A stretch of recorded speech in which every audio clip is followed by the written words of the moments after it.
मैं तब 11 साल की थी जब मेरे अब्बा मुझे छोड़ के इस दुनिया से गए थे। और तब से अब तक 2011 से 2025 तक का सफ़र काफ़ी लंबा रहा है। लेकिन मैं आज भी वहीं खड़ी हूँ शायद। सिर्फ साल बदले हैं, मेरा हाल ज़रा भी न बदला।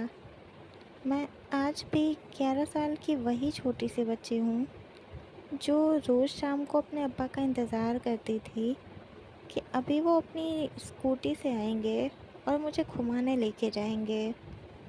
शायद वो खाना खाने के बाद मुझे मुझे मुझे टॉफ़ी और बिस्किट दिलाने बाहर लेके जाएंगे।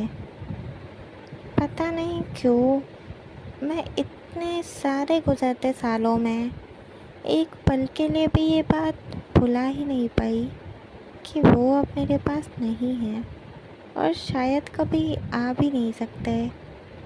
लेकिन हर पल, हर रात उनकी यादें मेरे पास ही होती हैं। अगर मैं सो भी जाऊँ ना तो मुझे ऐसा लगता है जैसे उन्होंने मुझे आवाज़ दी हो और मैं चौंक के जाग पड़ती हूँ। कभी तो यूँ भी हुआ है कि उनकी आवाज़ देने पे मैं अचानक से उठी हूँ और उठने के बाद मुझे होश आया कि मैं तो सो रही थी और ये सब महज़ एक ख्वाब था, हकीकत नहीं।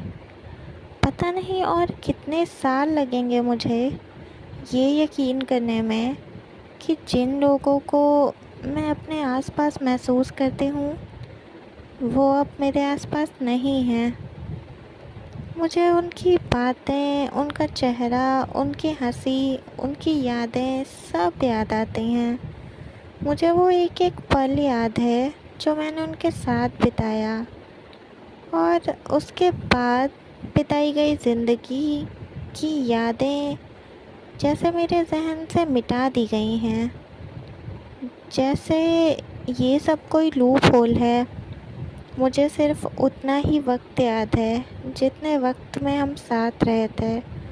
उसके बाद का वक्त मेरे जहन से कभी कभी सोचती हूँ कि क्या ये सिर्फ़ मेरे साथ होता है या और भी लोगों को ऐसा फ़ील होता होगा। मैं सोच नहीं पाती, मैं कुछ कर भी नहीं पाती। अब तो मैं रो भी नहीं पाती क्योंकि मेरे रोने से उन्हें तकलीफ़ होती थी ना।